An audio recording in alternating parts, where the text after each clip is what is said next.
Hello and welcome to the Unique CPA with your host, Randy Crabtree. We're committed to creating a thriving community of accounting professionals who are physically and mentally healthy, fulfilled, and energized by their work. Our ultimate goal is to elevate the reputation of the accounting profession and vastly improve the lives of those in it. The Unique CPA is brought to you by Trimerit, the specialty tax professionals.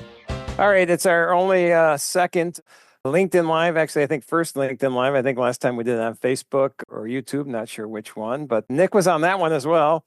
Today, we want to give an update on ERC. There has been some new news come out recently. Actually, we got the first bit of new news coming out in June this year, and we did a little bit of talking about that already, and we'll give you a little update. But the last few weeks, July, and now the last few weeks in August here, we've gotten a lot coming out. And so I'm sure everybody's wondering what's going on. Where's your client's money? Where's your money if you're on here waiting? Are you going to get it?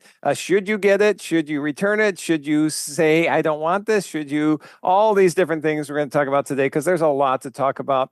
But let's start with a little quick discussion on where we are. Everybody, if you're on here, you're familiar with ERC. I'll guarantee that. If you're not familiar, you just like to see Nick talk, I assume. But ERC, obviously, we went through a moratorium that started, or we were in a moratorium that started September 14th of 23, moratorium meeting that IRS stopped processing returns at that point in time. And we got a tax bill that was out there that showed that they were actually going to cut off ERC applications as of January 31st of 24. That tax bill hasn't passed. You probably all know this as well, but the Tax Relief for American Workers and Families Act of 24. I think that was the title, correct, Nick? Mm-hmm. Sounds like I was right. And that was hanging around, passed in the House in January, and then finally came up for vote in the Senate just recently, and it did not pass. But the way it did not pass, there's the opportunity for that bill to come back up at any moment in time. I mean, they can bring it back to a vote at any moment in time, if I understand this correctly. So what's happened then since September 14th till now? That's what we're going to talk about today and get an update on things. I guess we should start with some quick introductions. Nick, you want to give everybody an introduction of who you are? Sure. So if you haven't seen me yet, which again, if you want to talk about ERC, that's probably the only reason you have seen me talk. Nick Pantaleo, I'm one of the partners at Trimerit. Over the years, kind of undertaken a lot of different tasks. Gone from bookkeeping to helping set up our CRM to benefits administration, and most notably as of late, I kind of helped shape a lot of the technical side of our ERC program, making sure that what we're doing is correct and within the bounds and guidance the IRS has laid out for us. So that's where most of my work kind of been lately. It's probably where you've seen me before, like I said. Yeah, short and sweet. Well, thank you, Nick. Nick's, in my opinion, the most important person at Trimerit. So although everybody I work with is the most important person at Trimerit, but Nick is right there as well. I'm Randy Crabtree. I do a lot of webinars. You may have seen me speak or present or educate in the past. So thank you for being back on here again. One of the co-founders of Trimerit. Trimerit early on got involved in ERC early on from a standpoint when the Consolidated Appropriation Act made changes at the end of 2020 was when we really got excited about it because it was a great opportunity for taxpayers who were being affected. And that's a key point. Taxpayers are being affected by the pandemic to get some kind of relief. All right, that's just a quick introduction. Now let's get into it. Nick, do you want to start with the June release where kind of the first bit of news we got from the IRS came out in June where they gave us an update finally, and we talked about this before, but let's give a quick recap of what that is. You know, they talked about the low and the medium and the high risk. Mm-hmm. I'll throw it to you, and why don't you give us an update of what happened in that June release from the IRS? Yeah, so everyone was waiting for a very long time to see what was going on with the moratorium, what the IRS's plan would be. They kept saying there'd be something coming out of it. We finally got that in June. They have gone to a 3-tier risk approach. And the way that approach works is they're looking at claims and categorizing them into one of the 3 risks. And they were focusing on all the claims from before the moratorium. And it's important to note that because that comes into play later with where we're at now. But essentially, they wanted to look at those claims see what they can figure out to establish, are these claims legitimate? Are they not legitimate? Obviously, they're working with limited information, so they were doing whatever they could. And what they came up with this three-phase approach essentially is the first phase, which they said 10 to 20% of the claims were in this type of category, and that's essentially low risk, right? The next category, I think, is they said an unacceptable level of risk. I call it a moderate risk. That's around 60 to 70% of the claims that are out there from before the moratorium. And then you have another 10 to 20% that's in what they're calling a higher than acceptable level of risk, or is the high risk. So think of it as those three risk tiers. And that's how the IRS is trying to address this and get these claims flowing again, because, again, they were faced with essentially an impossible task. You have over 1 million backlog claims. You know the fraud's out there and it's rampant. So how do you sit there and say, well, let's get these claims going again to get the businesses that need the money, or at the same time, not give money to people who are just making fraudulent claims? And again, this is not saying where you're thinking a lot of businesses are making fraudulent claims. A lot of promoters kind of trick them into thinking that there were qualifications that just aren't there. No, that's it. Taxpayers were, as I said, often victims in this situation, being promised money. It's hard to turn away money, especially when someone who, how do I say this? Basically, a professional services firm out there, telling you that you qualify, and people can look at the qualification factors different, but to me and you, and I think they're pretty cut and dry. And that's where I think there was too much crossing the line, not even in the gray area. We were well past the gray area in a lot of claims that we saw. And so, okay, so that's the history. That's where the first bit of news that we got in there too. They said that they were going to start sending out some refunds. They also said that they were going to start sending out some denial letters. And what was that, the one where there was 28,000 denial letters that came out in that June, or is that a future one? So it was as a result of that June article. I don't think they actually announced that 28,000 until later. I think that came in either July or early August, but it could have been that as well. Okay. But essentially what came out of that exercise, to your point, Randy, is the 10 to 20% that are high risk, they're just starting to send out blanket denial letters. And so 28,000 letters is what they sent out so far. They're saying there's going to be more that are getting sent out coming, but that's the number that they put in writing, essentially, that are going out. The flip side of that is, and this is where we get the first positive bit of news, is there's 50,000 claims that they've determined are low risk that they're starting to issue payments for starting in September. We use the transcript delivery system the IRS has, where you can go look online and see what the status is. And we're starting to see it. We have a couple of clients who we're starting to see, and it's populating with a 9/2 payment date. So again, first week of September is when that's going to be planned for, but they're starting to go out. So we are starting to see that. We have seen a couple of denial claims as well. That we'll talk more on that as far as what we're seeing with those. Just trying to give as much information as possible on what we're seeing and what's out there. That's the biggest positive news, this momentum that these 50,000 claims are going out, because getting that moving for some of these firms is a big deal. Yep. And that 50,000, if you do the math, and if there's, let's say, 1 million claims outstanding, which is about what their estimate was, and they're saying 10 to 20% fall into that range of the good low risk claims, that means there's anywhere from 100 to 200,000 of those claims in that area. So we're at that one level, the low end, were 25% of those claims being processed now. At the high end, 50% of those claims being processed now. So there's still more to come. So if you don't get a check September 2nd, that doesn't mean you're in the high risk. That just means they haven't got to your processing yet. And if you don't worry. We don't know the next date. We don't know, I think this is going to be a steady processing of claims going forward. Mm-hmm. I think they have a system in place, especially in that low risk, that we should start seeing, I think, this is my personal opinion, but a pretty fairly, at least based on recently, fairly fast outflow of checks coming to those in that low risk claim, which is good. That's good to hear. Yeah. And just to elaborate real quick on that, Randy, the ones that we're seeing, the few that we've seen come through, they're all Q2 and Q3 of 2020, and they're in industries you would expect to be getting an ERC credit. So on the low risk side, it seems like so far they're hitting the mark, and the people we're seeing those come through. On the flip side, well, I'll hold this for later. Sorry. Yeah. Go ahead. Yep. And so let's define that when you say low risk, because this is another thing IRS has come out twice. In fact, just again today, they came out with this basically news release saying, hey, this is how you know if you qualify, and here's how you know if you don't qualify, type of thing. And so it is, again, pretty straightforward, but they are really pushing this there because a couple of things. One, they feel at this point that there's a significant number, obviously, even if you pick half of that middle area and then all of that 10 to 20%, the high risk claims, there's a significant, we can be close to half of the claims out there that are, probably not accurate. And so with that being said, what they have done, and so why they are pushing this information of, okay, here's how you qualify, is because they have opened up the window of another voluntary disclosure program. And this original one came out, boy, when was that? When did the original one stop? Was it March of this year? Yeah, it stopped March of this year.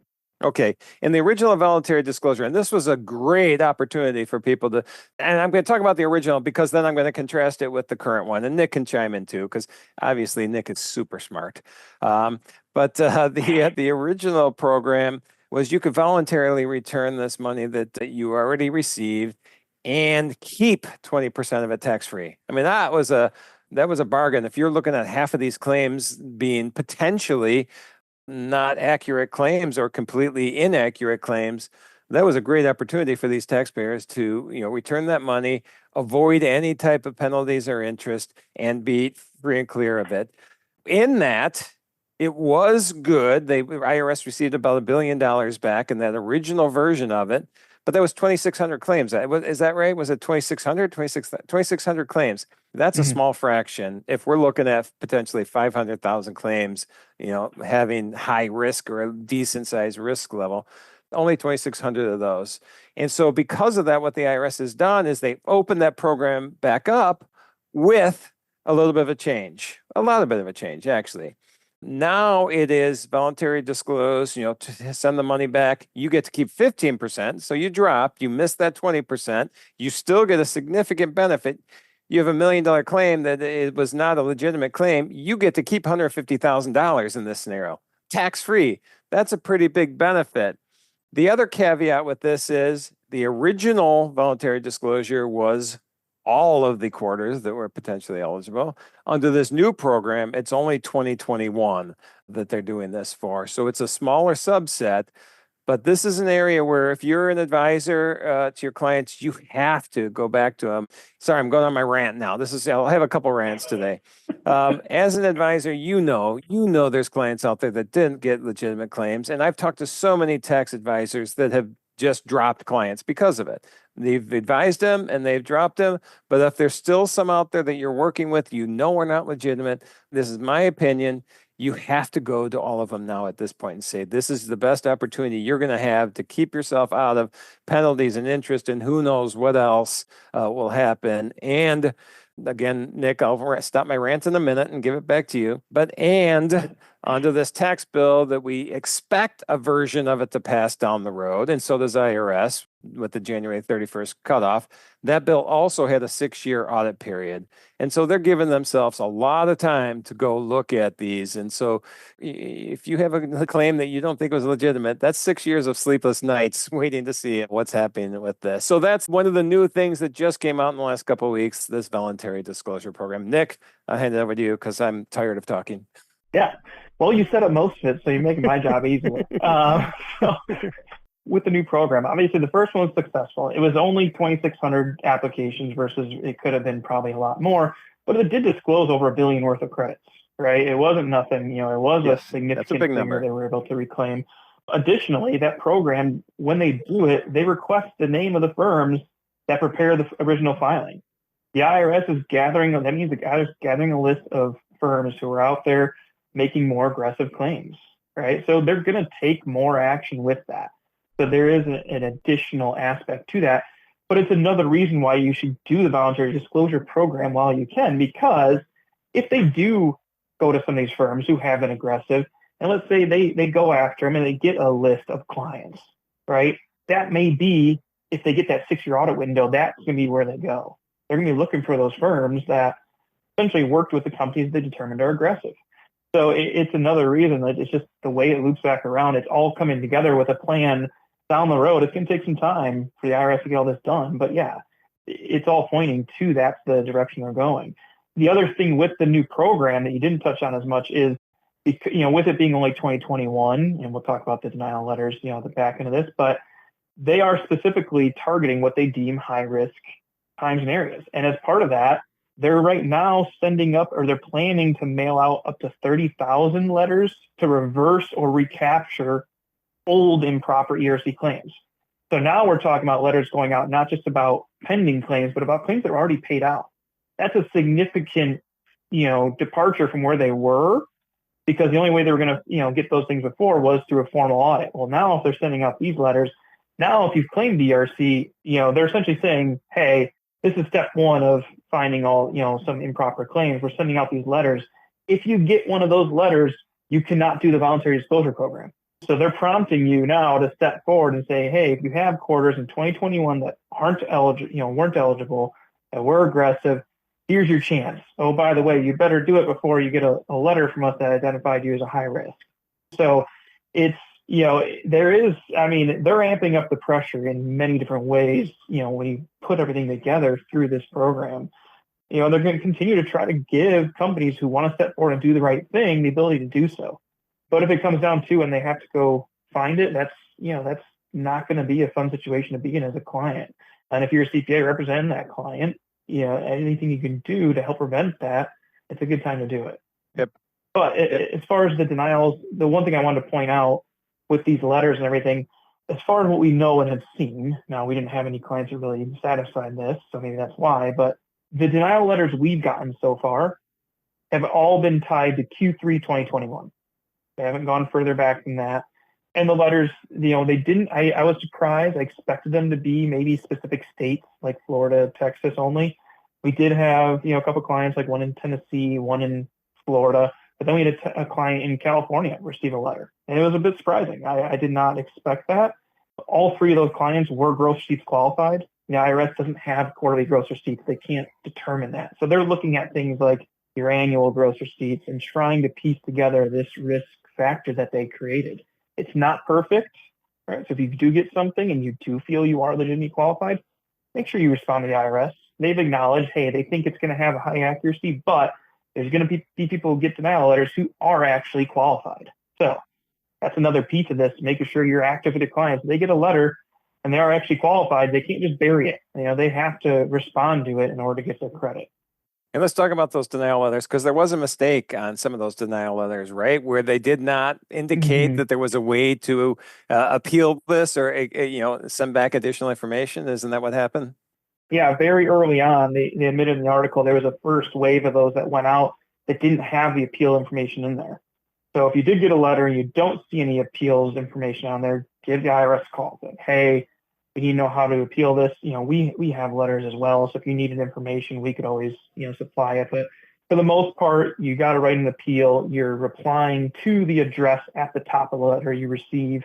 So you can always do that, and write a letter saying we're formally appealing this decision. And it should open up an appeal case that way, even if the letter didn't give an option to do that. But that was one thing that the IRS did apologize for in there, that the first wave of those didn't have the instructions to do that. So it's another thing with, again, your clients, if they get these, knowing if they're qualified or not and making sure you're acting accordingly. Yep. And just to reiterate some things Nick said, that they, like gross receipts, they're doing denials based on gross receipts because they see the annual gross receipts. They do not see the quarterly. And so they just make the assumption that, if we calculate out annually, there wasn't a drop, or it wasn't a 50% drop or a 20% drop.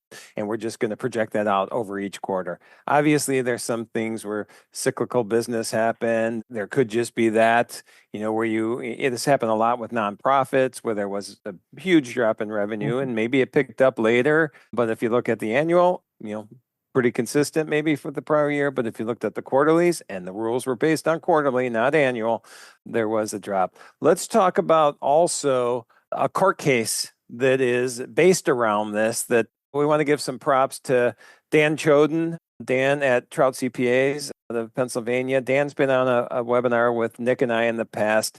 Dan as we were, was one of the earlies out there warning you that there was fraud going on in this industry. We saw it early on.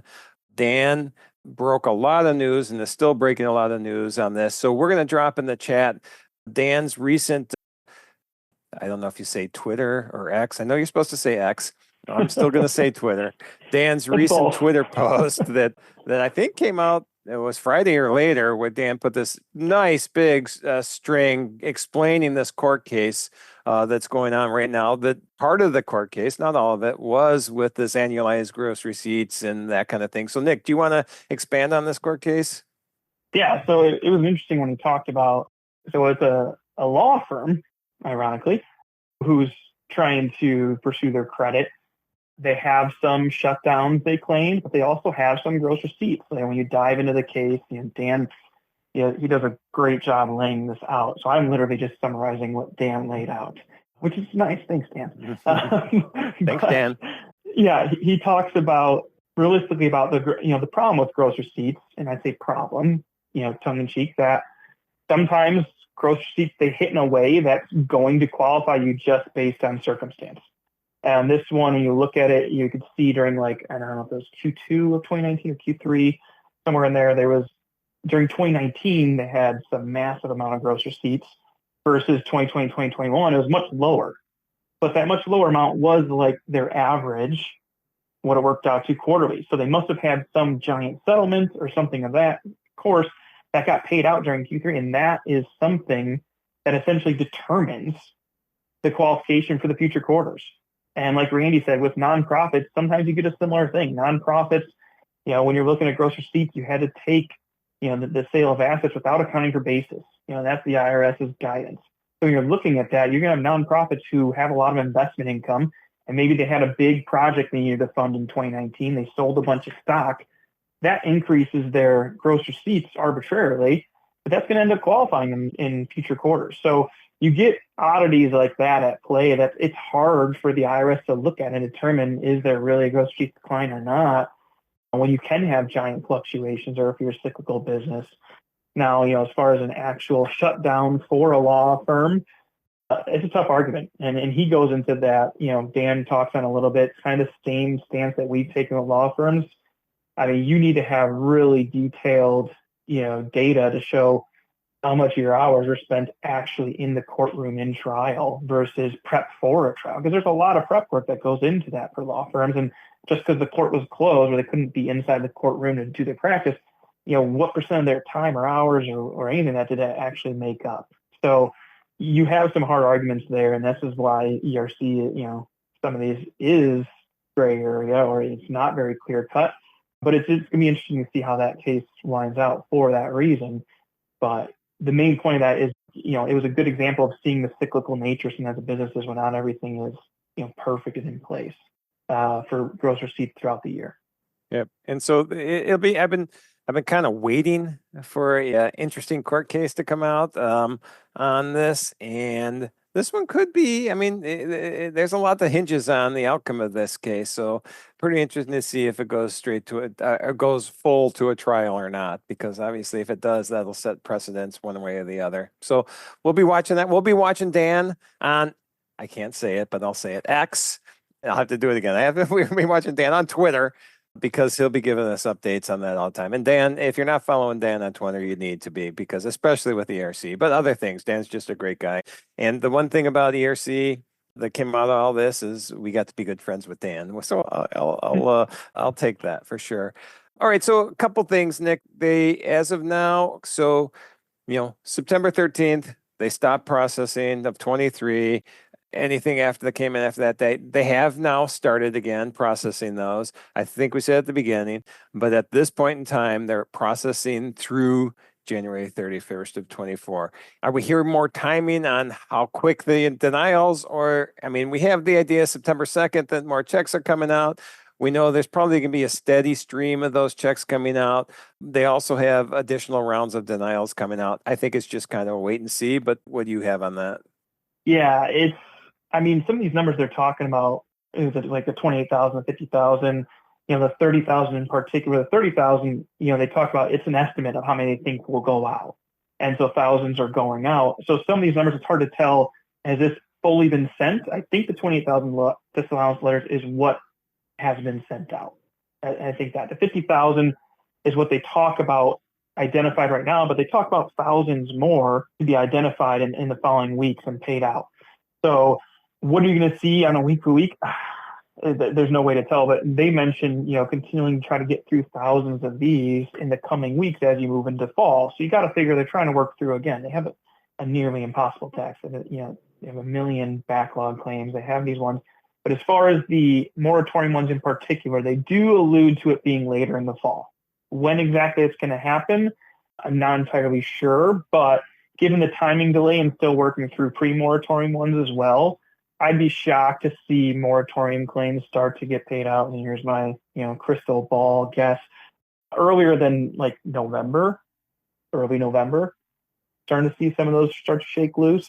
But again, it's going to be how long it takes them to get through what they categorize as, the super low risk claims and just get to those.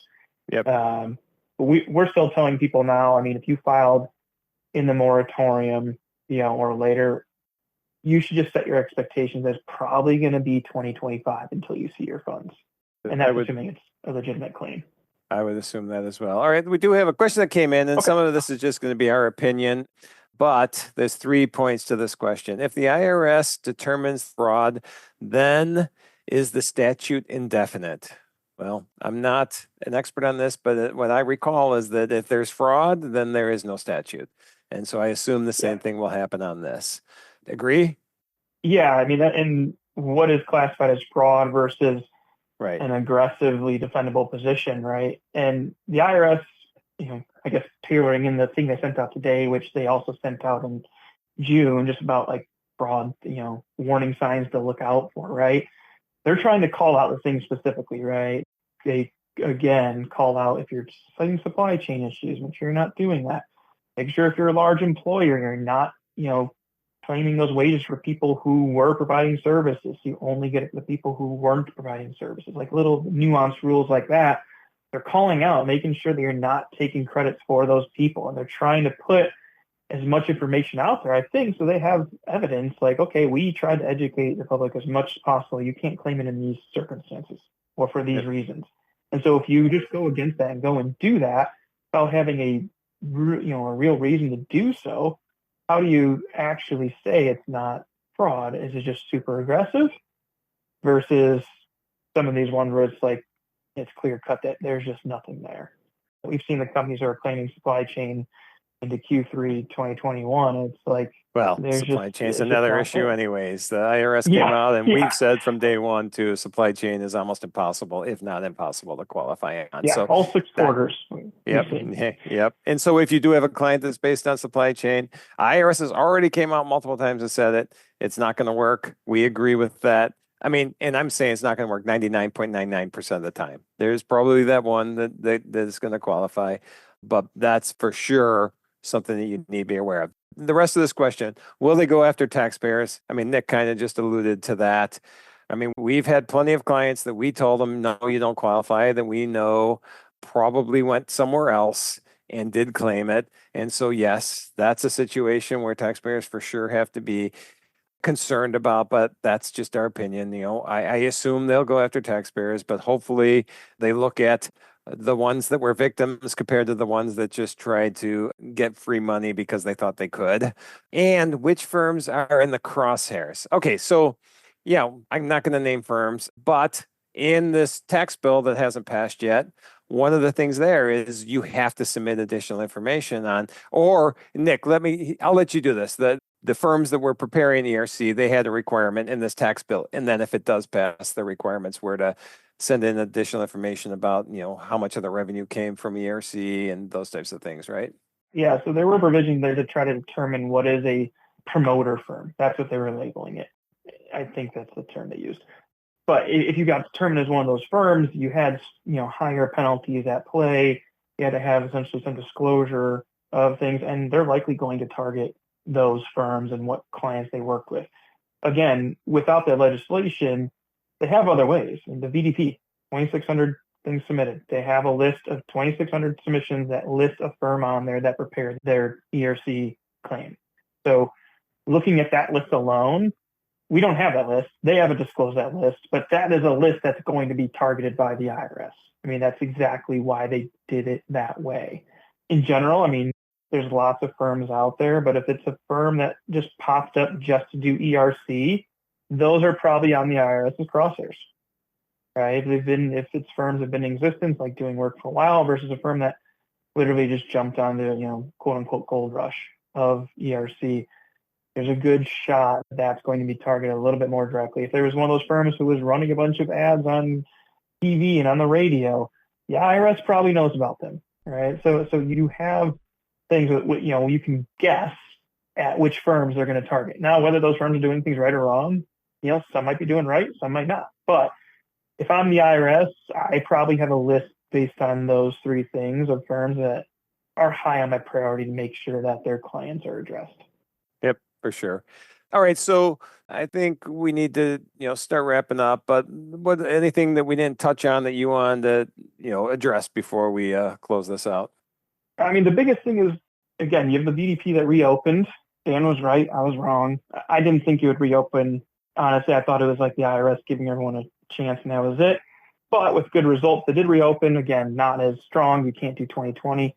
But the fact that it's here, and if you have 2021 quarters, that's where they're starting with the denial claims as far as we can see. You have till November 22nd. So you have a decent amount of time, 3 months. Find the clients that can use it and use it, just to avoid all the potential things that could come if this does come to pass. Because we didn't talk about this a lot, but with the moratorium partially lifting, right, they left the date that it's only lifted for claims through January 31st. Yep. So what does that say? That says that they are still depending on that legislation or some very similar legislation passing. You can assume there's going to be some giant audit provision that's going to come into play. You can assume they're going to try to retroactively cut off ERC. Mm-hmm. You can assume they're going to have ways to go after the promoters. So there's things that they're still trying to weaponize and come into play that are going to happen. And so if you have a chance with the client, or if you are a client, you're not sure your 2021 claim, or if you're a CPA who has clients with 2021 claim, this is your chance. I'll double down on my last time. I don't know if they're going to reopen it again after this time, because they're making it kind of clear now that they're sending out mass denial letters. If you get one of those, you can't take it. It's getting tough to assume that they're going to keep giving these opportunities to businesses now. To me, this kind of seems like you're running out of time to come forward and do the right thing. Take advantage of what you can. Nope. And that's exactly the way I would have wrapped this up. So that's the time. It's the voluntary disclosure program. It's the no checks are starting to come out. Know that we've seen September 2nd is the date that we're seeing checks being dated. And so we'll start seeing some things come out then. And know that denial letters are going to start coming out as well. And just because you get a denial letter doesn't mean you don't qualify. But obviously, especially if you get the denial letter, look deeper, because that voluntary disclosure is, well, even before you get that, the voluntary disclosure is no longer available. So look ahead of time. Once you get that, that's the drop dead date for you being able to do the voluntary disclosure program. All right. With that being said, you can reach out to TriMerit anytime with questions. I think, I assume best website is info@try-merit.com. Put your questions in there. You can go to our website, try-merit.com, and there's a chat bot where you can put information in, and we can get back to you on that. There's also a contact page. So go look there, and we will try to get back to you as soon as we can with any questions and concerns. But can't stress enough, as Nick just said, look at your clients. Look at ones that submitted, because right now IRS is, just on the rough math, IRS is assuming at least 50% of the claims, and even more potentially, are not legitimate claims. And there's still over thousands a week going in. We submitted our last claim January 31st. We stopped at that point in time. I think Nick might be, I might be wrong. Most of our claims I think we had then. Yeah. We had 2 clients that came to us after the fact. They were both restaurants. And we're like, well, you might be too late, but we'll help you submit. Okay. So we did help a few after the fact, but all right. Again, thanks everybody. This was fun. Glad to get this information out to you, and hopefully you have a great next, 6-7 weeks of second tax season of the year. Bye, everybody. Thank you for joining us today on the Unique CPA. You can find the show notes for today's episode and learn more about TriMerit at theuniquecpa.com. Remember to subscribe and leave a 5-star rating on your favorite podcasting app. And join us next time for more expertise and insights on the Unique CPA. ProfessionalProductions.net